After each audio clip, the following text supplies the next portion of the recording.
Are you drinking coffee? Do you wish you could? Do you think it's having negative effects on your gut?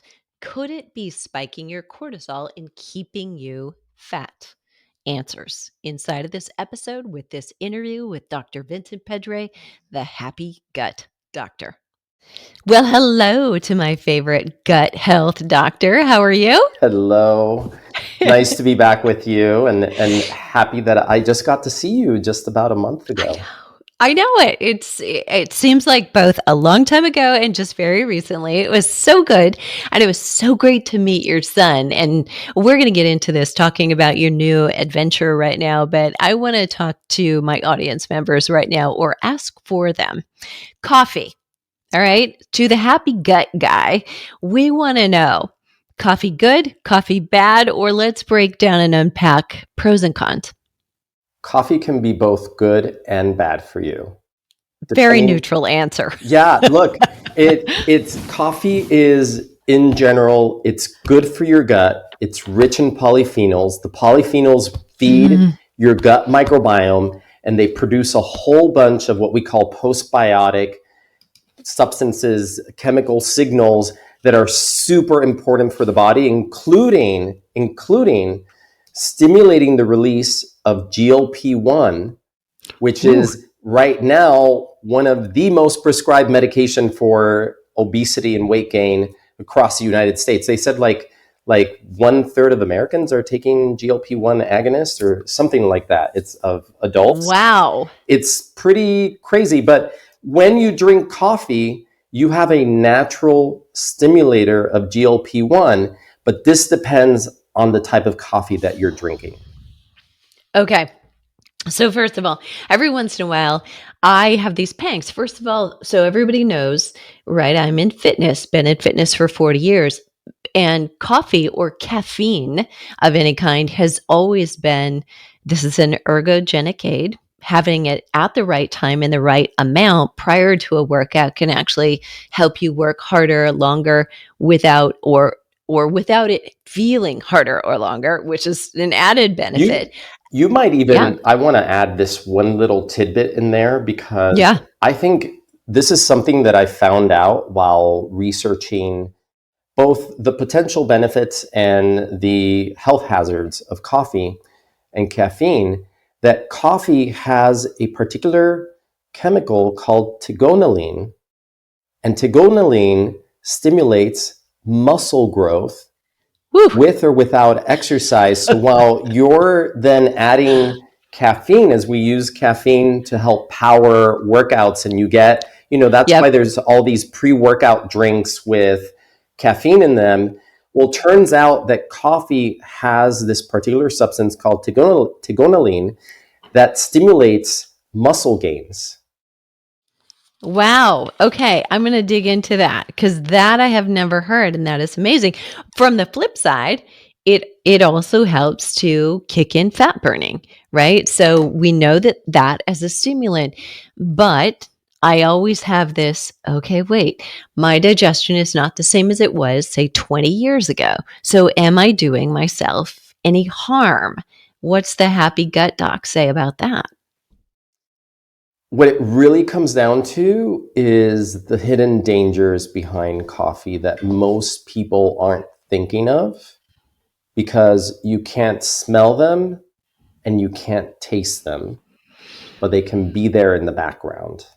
And they can do things like sabotage your metabolism and even lead to weight gain. Okay, now you have our attention. And those hidden things are? Let's start with the fact that coffee is in the top 10 crops that are most sprayed with pesticides worldwide. Ugh.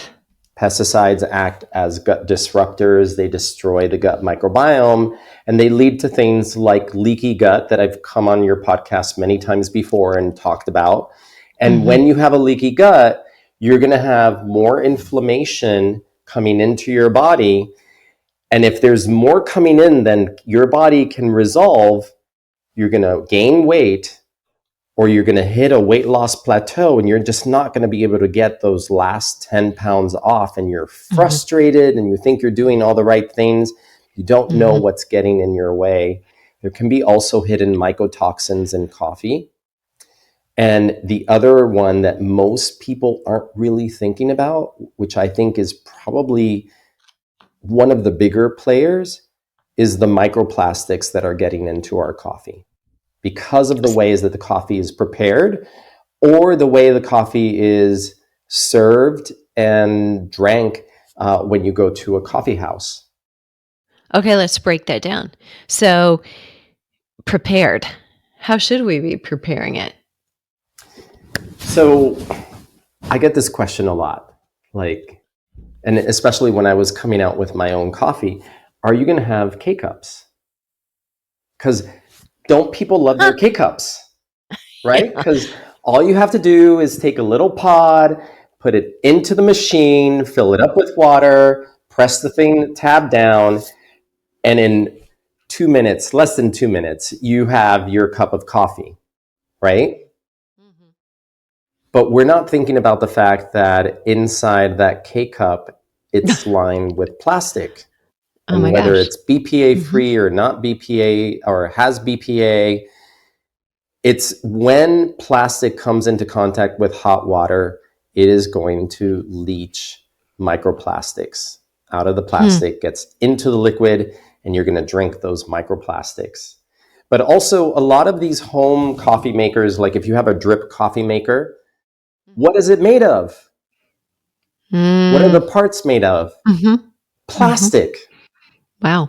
What happens when you go to a coffee shop and you pick up a coffee to go?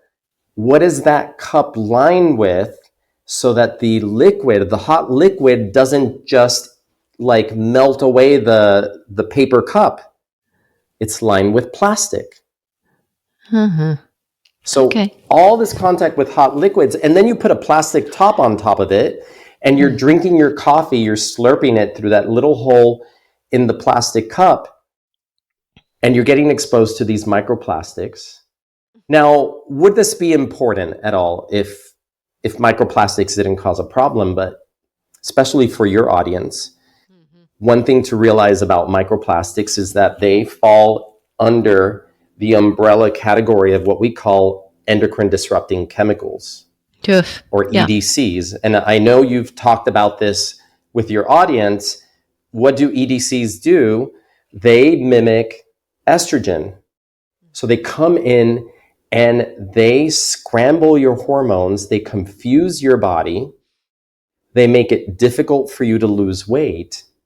But now we have research showing that microplastics actually also disrupt the gut microbiome, destroy the mucus layer in the gut, and lead to leaky gut as well.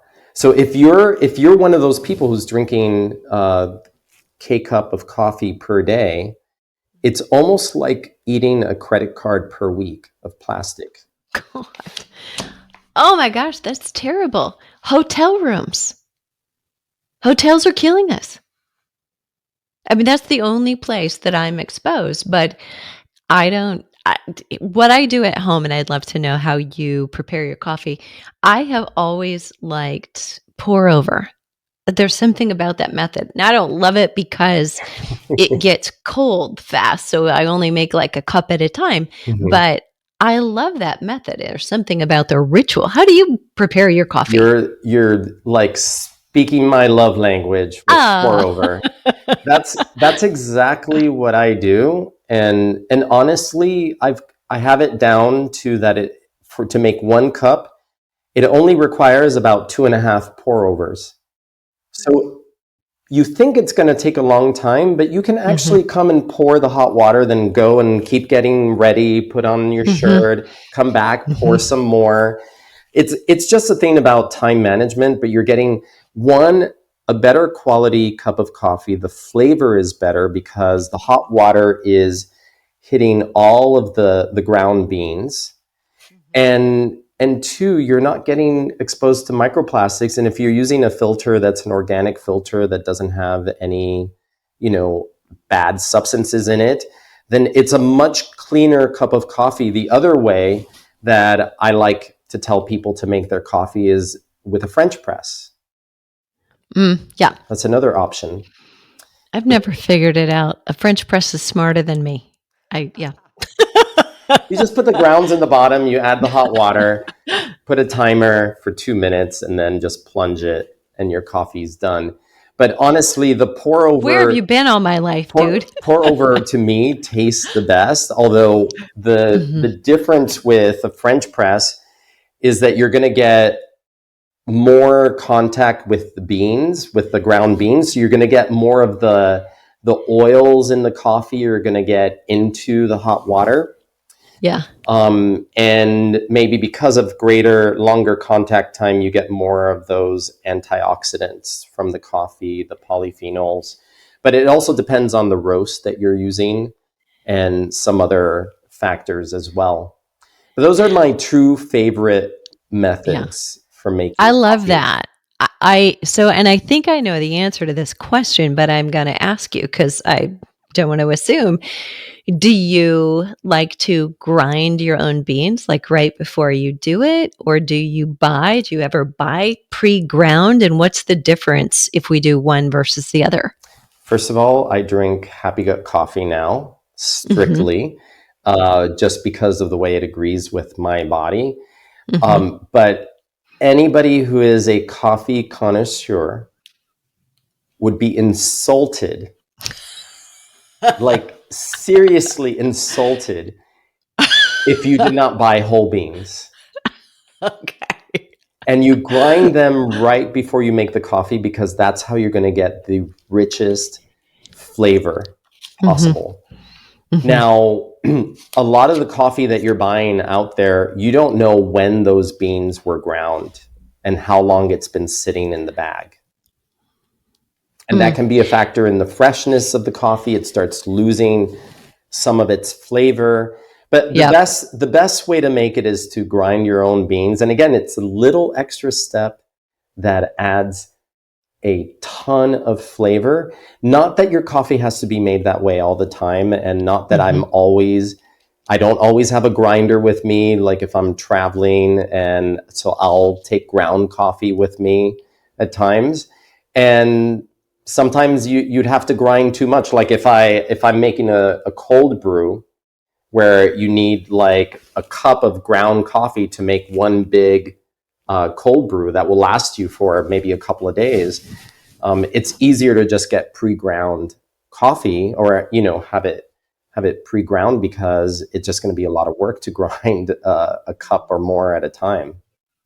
Yeah. Oh, wow. Okay. I'm feeling very smug. So, yeah, when you said any self-righteous coffee drinker would be just insulted, you were talking to all of my siblings. So if y'all are listening, my mother is smiling down at you because, there's history there. What do you do? I mean, you're already like up here in my book with being a pour-over person. Please tell me that you grind your beans. I do, because my siblings stayed with me, and were appalled that I had not my own grinder. So they left theirs with me.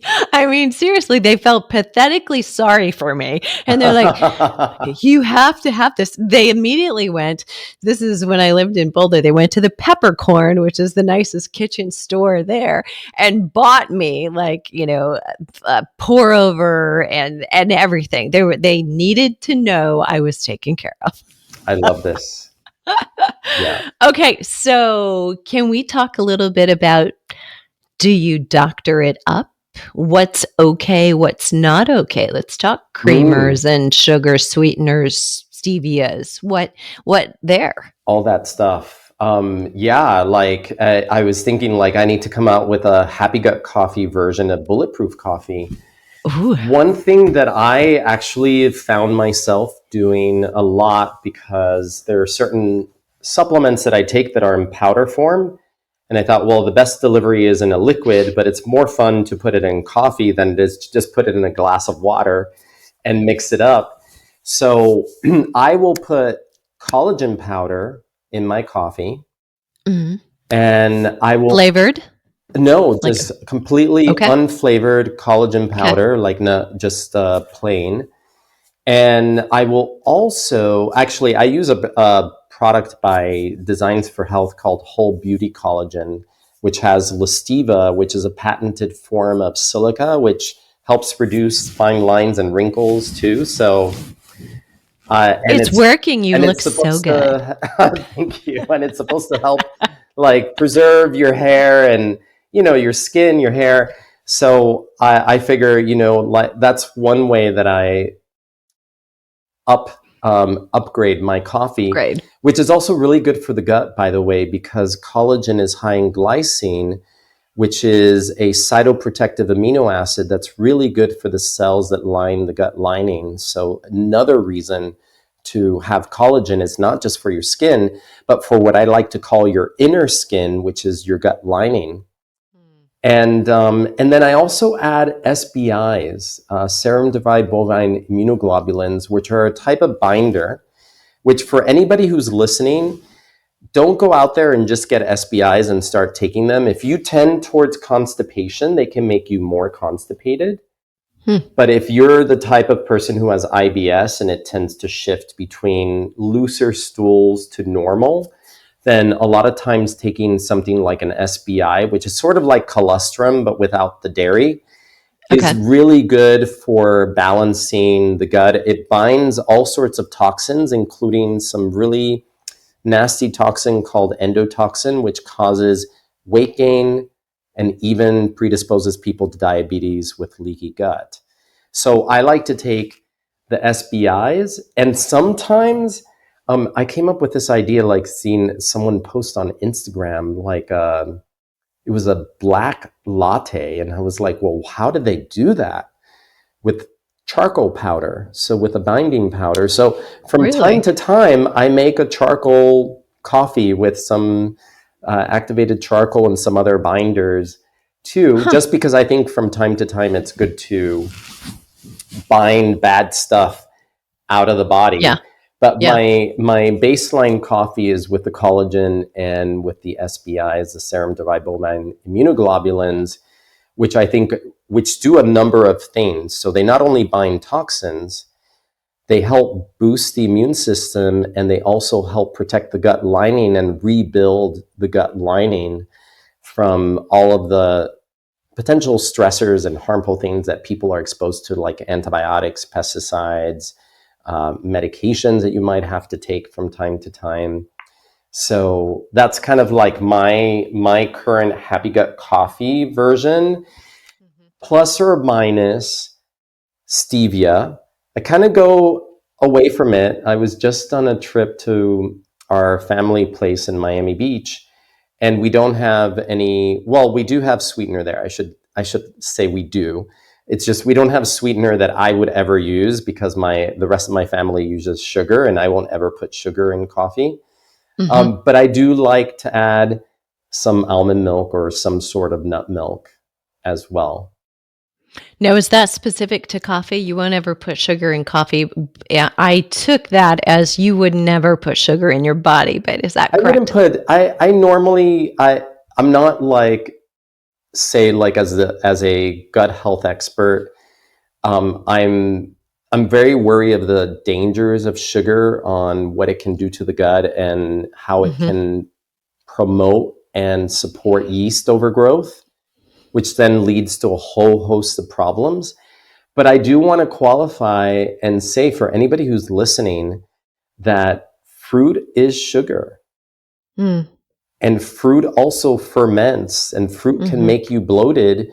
And especially, like, for example, I just had a patient who was having a lot of stomach woes, and we figured out that she was eating fruit for dessert after her dinners and then not feeling so great. And you don't really want to eat fruit right after you just ate a whole meal. It's not a good idea, as your body that fruit is going to sit there for longer, and it's going to get fermented by the gut microbiome. But also, I had a recent patient who was eating and craving a lot of fruit. And a lot of times we think, well, fruit, like a bowl of fruit, that's healthy. Like, let me have a giant bowl of fruit. And she had yeast overgrowth. Ooh. And she had major sugar cravings, not just for regular sugar, but she craved fruit, and she craved the type of fruit that is very high in sugar, like melons and grapes, not the better low glycemic fruit. I'm very in favor, and even in patients where they're dealing with yeast overgrowth, where there are sugar issues, I don't take all fruit away. I still will let them have berries and any other like low glycemic fruit, like grapefruit, for example. It depends on the person because some people react in different ways. But yeah, I don't generally add sugar to any beverage, in general. And I think we're exposed to sugar in many ways. Like it's impossible to escape having, exposure to simple carbs in some shape or form. You just never know in sauces when you eat out. Like we're inadvertently getting exposed to sugar, but where you can choose to not add sugar, if you can do that, that's going to make you much healthier, and it's going to keep things like your hormones in better balance. Amen to that.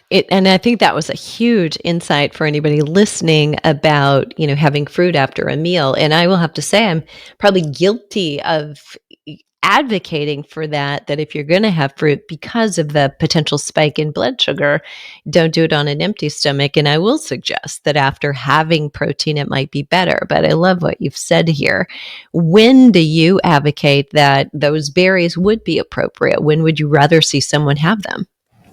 I would prefer that you wait for like say you had dinner and you want to have something sweet later, but allow about an hour to digest that dinner before having the berries. Because sometimes when you have them too close to having eaten your dinner, that fruit is just going to sit there and it's going to ferment and it's going to make you feel gassy and your stomach upset. But it also depends on the type of fruit. You definitely don't want to have a very sugary fruit right after a meal, like watermelon or like cantaloupe. Like those aren't going to digest so well, and they can actually make you quite bloated. Those for me, like I love watermelon as a hydration tool in the summer months. Yeah. And from my experience in working with patients, and I agree, like you want to watch sugar bumps, but say you just get home from a workout and after you've pumped some iron, your muscles are very sugar hungry. So it's going to be harder for your blood sugar to spike. I've tested this with myself and with patients using CGMs, continuous glucose monitors.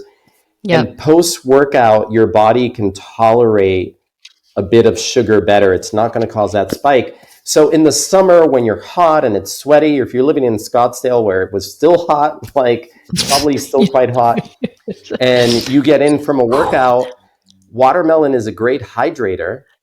And in that moment, I think it would be okay to have it on an empty stomach, because your body is just ready to absorb that sugar. It's not going to cause a sugar spike. Your body's going to use it. Your muscles are going to absorb that. So like everything, it's a little bit nuanced. And true. And it depends on the person, now that there's so many ways to access getting a CGM for yourself to see how your blood sugar tracks, because not everyone responds to the same thing in the same way. I would say, if you don't know for sure, get a CGM for 2 weeks or for a month and do all these things. Change when you have something and see how it affects you depending on when you eat it, before exercise, after exercise, after dinner. Like, how do these things affect you? Yeah, I love that. That was so helpful. Okay, I want to ask you a couple of questions here. So I hope I don't insult you. I might insult you. So far, you're 10 for 10, so you're doing great. Right? So. Caffeinated versus decaf. Is decaf just like black water in your world? Well, let's start with this. A lot of decaf coffee has been either over processed, over roasted, kind of burnt, and they've used chemicals to draw the caffeine out. So it's not that great for you. Now, there are companies now that are using a steam distillation process to create the decaf, so there are no chemicals involved. And that's definitely a better way to get decaf. But there are benefits to having caffeine, including increased brain circulation. It's good for people with early dementia, Alzheimer's, Parkinson's. It improves brain function. But the crazy thing is, and I don't know if this would be the same if you queried your followers. When I asked my followers, who are, people are really interested in gut health, and I thought, caffeinated or decaf? Like, what do you drink? And I certainly thought, because at the time, I had given up coffee for 7 years. And then the reason I started drinking coffee again before I came out with my own coffee was because a company from the UK that had a steam distillation process to make decaf coffee for people who are particularly sensitive to caffeine, me. Really? In a non-toxic way to create a decaffeinated coffee. And so after 7 years of not drinking coffee, drinking only matcha, they sent me a bag of this decaf coffee, and I started having it and realized how much I missed the flavor of coffee. Oh, yeah.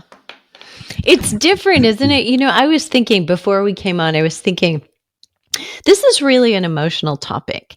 And I think that nobody did it better than Folgers. I mean, they really nailed it. Those commercials are so emotional. And it is all that. It's all the things. It's holding the warm mug. It's smelling it and remembering your mom in the kitchen when you came down in the morning. It's just so many things. For me, the same. Growing up in the 70s in a Cuban household, we weren't making a drip over coffee. My mom was making an espresso from a mocha pot in the morning. Ooh. But that mocha pot, as it steamed, it would fill the entire house with the smell of Cuban coffee.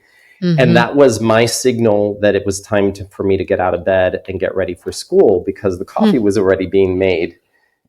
So to answer your question, to go back to your question about caffeine versus decaf. Yeah.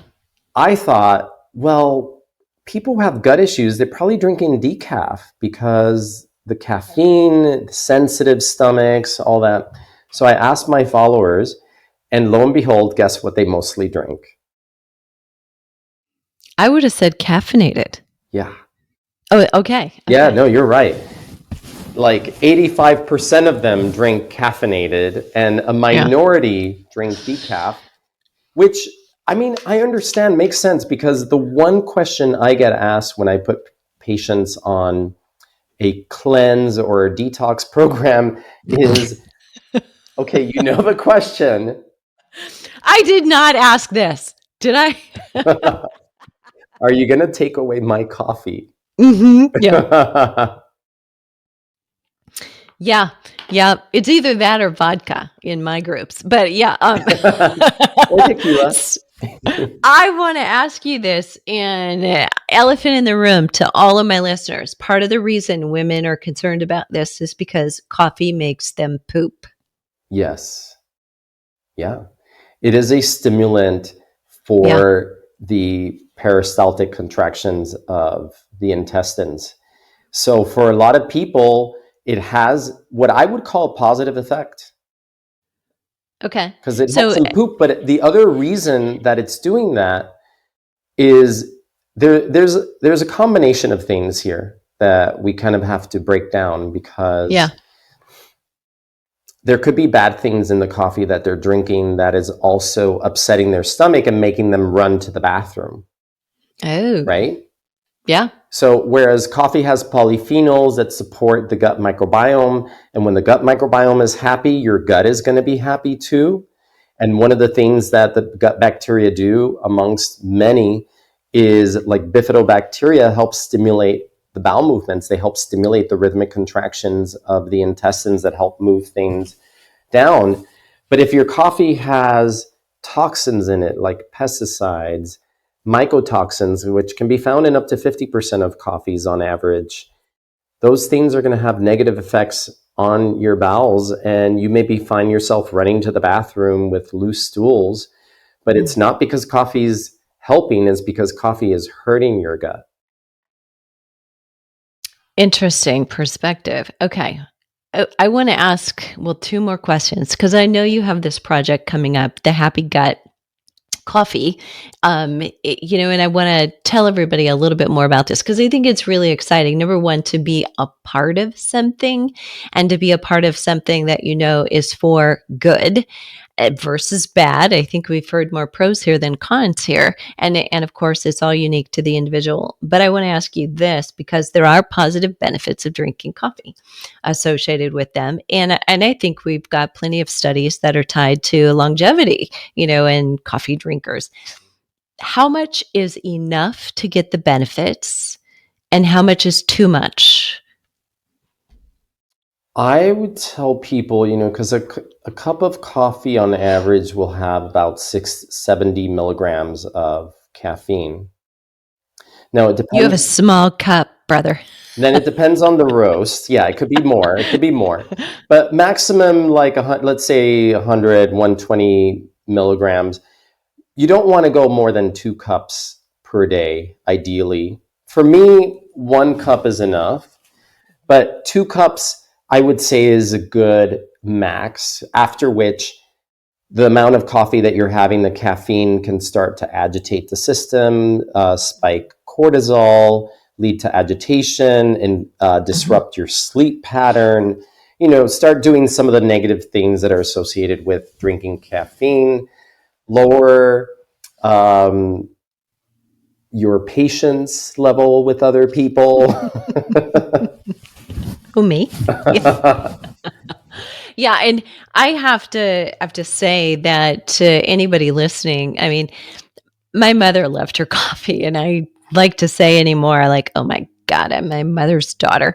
I swore I never would do this, and I'm doing this. But I will notice that if I allow the cups of coffee to creep up, and somehow I've tested my DNA, as I do with some clients, and I metabolize caffeine very well. So to me, that said, oh, you can have another cup, no problem, and I was like, don't tell me that. I should never have done that. But I will notice that I will feel weight loss resistant. Like, I'm not at my best. I will feel like puffy or fluffy if I'm having just even 1 more cup than I know I should. Too much caffeine is also going to stimulate your pancreas to release more insulin. Yep. That's going to cause some insulin resistance, and that will lead to some weight loss resistance. But I would also challenge you, even as what you're describing as you're a fast metabolizer, whereas myself, I'm a slow metabolizer. But I would challenge you, as a fast metabolizer, check your sleep tracker, whether you have an Oura Ring or one of those Apple Watch or Fitbit. Yep. And see whether that cup that you have in the afternoon that you think doesn't affect you, how that's affecting your deep sleep, and even maybe disrupting your HRV as well. You're a buzzkill. Okay, thank you. Thank you. We're going to have to edit that out, y'all. Just kidding. I'm still telling you, coffee is good for you. Coffee's got so many great benefits for the gut, for longevity, as you said, for the gut-brain axis. But like anything, everything in moderation. And sometimes the reason that you're reaching for that second or third cup, there could be like a level of crash that's happening from what you think is the caffeine is wearing off, but it could be that the crash is actually happening because the cup of coffee that you just drank had hidden toxins, like mycotoxins, that lead to brain fog and make you feel a bit fuzzy in the head. Which brings me back to Happy Gut Coffee. Okay, so we want some insurance that we've got something clean that is indeed offering benefits without the risks or the cons. How do we get our hands on that?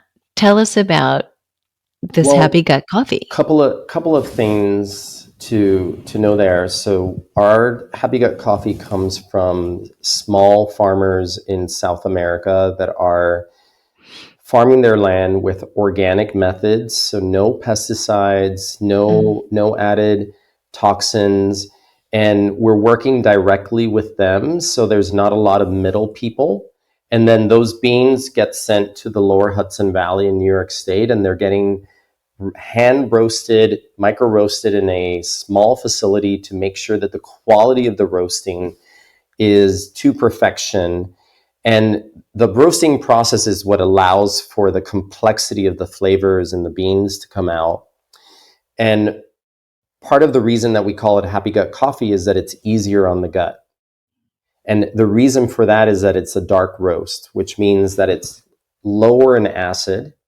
So for anybody who loves their coffee, but then gets kind of like that tinge, like, oh, my stomach doesn't feel good, or they're popping Tums or antacids because they get heartburn or stomach aches from coffee, or they don't even realize the connection. That's part of what we wanted to do with Happy Gut coffee, is make a smoother coffee that's lower in acid, not only toxin free, and we've had it third-party tested to verify that it's free of all types of toxins that we talked about, but also make it gut friendly. And so when people support the Kickstarter campaign, which you'll put in the show notes, the link, what they're doing is they're not just supporting and buying into a healthier coffee for them, but part of the proceeds are going to support these small farmers in South America. And within the different choices, we actually, because of Veterans Day, we decided to also create a line of the Happy Gut coffee that we're calling it the Hero line. And in the Hero line, for anybody who chooses a reward that has the Hero line, 100% of the profits from the sale of those Hero line orders are going to a nonprofit called the Defenders of Freedom, which basically is a clinic in Texas that helps veterans who are suffering from traumatic brain injury heal from their traumatic brain injuries, which are often misdiagnosed as PTS or post-traumatic stress. And they're put on unnecessary medications if their traumatic brain injury was treated, they wouldn't need these medications. And that's what this clinic is doing through this nonprofit, is helping these veterans. So you can choose which way you want to support the coffee. If you want to support veterans, you buy one of the Hero line rewards. And if you want to support the growth of a small company that's bringing a healthier, toxin-free, mold-free coffee that is easy on your gut, I like to call it gut love in a cup, because with every cup, you're loving your gut with our Happy Gut coffee.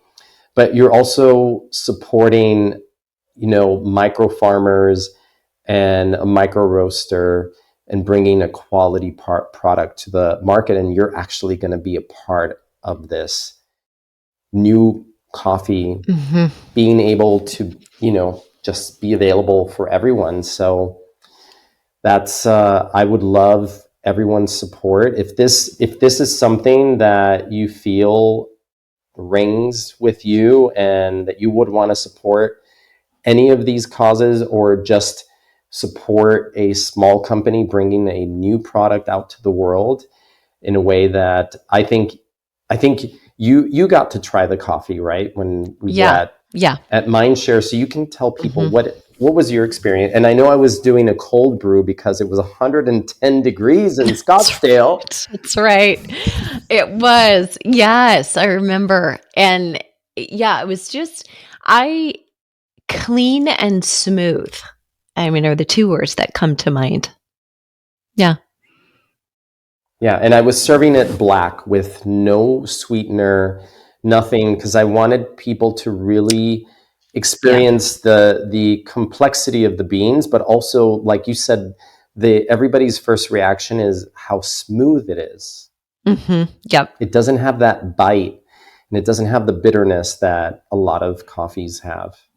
Yeah, that's exactly right. So for anybody who's still not sure, so it's the really exciting opportunity. This is what a Kickstarter is. And I know you've heard that word before. You may never have had the opportunity to participate, but this is like group funding. Like we're a part of bringing this to fruition. So this idea, you are essentially sitting there like Barbara Cochran, you are Shark Tank, and you you get to have a little piece of this and but tell everybody. Not only, but you also get product in return Yeah. for supporting the launch of Happy Gut Coffee. So either you get a 1-bag option, you get 3 bags. You can think of this as something that you could say is your early holiday shopping, because we plan to start shipping the coffee probably by the middle of December. So we are hoping that the first shipments are going to arrive right before Christmas.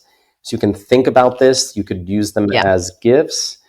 So that is exactly what I'm doing. So you've heard I've got 3 coffee snobs in my family. It genetically related, can't get rid of them. So I'm doing my funding. You a coffee grinder, bless them. No, yes. Well, I have to tell you, I was at home once, stayed at their house as opposed to a hotel, and they had been gone. And, they let me know, here's where the coffee is. I opened it up and I'm like, oh my God, this is intense. I mean, there was coffee like all over, like all kinds in drawers, in cabinets, and I was overwhelmed. So they'll be getting some. For sure. So I will put the link in if you have a mind like a steel trap. It's flipping50.com/happy gut coffee. But beyond that, so we do want to see this happen, and we want to thank you, number one, for bringing back the coffee, because I too had departed from it for 2.5, 3 years and was only doing matcha. I thought my gut was going to be a lot happier with that. But I missed coffee. And once you bring back that, is like, oh, I remember you, and so I'm so glad to have a healthy option and to know the facts. So thank you for sorting all that out. Is there a question I should ask you before I let you go? Ooh. What could be a good question? Well, as you were talking about matcha, I'm a big fan of matcha, and same things apply there. We don't think about this, but one, the importance of organic. Yeah. If you're drinking matcha, which is a powdered form of the green tea leaf. But 2, if you're drinking tea or green tea in a bag, that bag might have plastics in it. So anybody who's a tea drinker, you also have to think about the microplastics. And if you really start digging into it, you might get rid of all your tea bags and go loose leaf tea, which is probably the tea version of a pour-over. Wow. Okay, we have been schooled, you all. Dr. Vincent Pedre, thank you so much. Congratulations on Happy Gut Coffee, because we know for sure we're going to get some in our stocking this Christmas. Yay.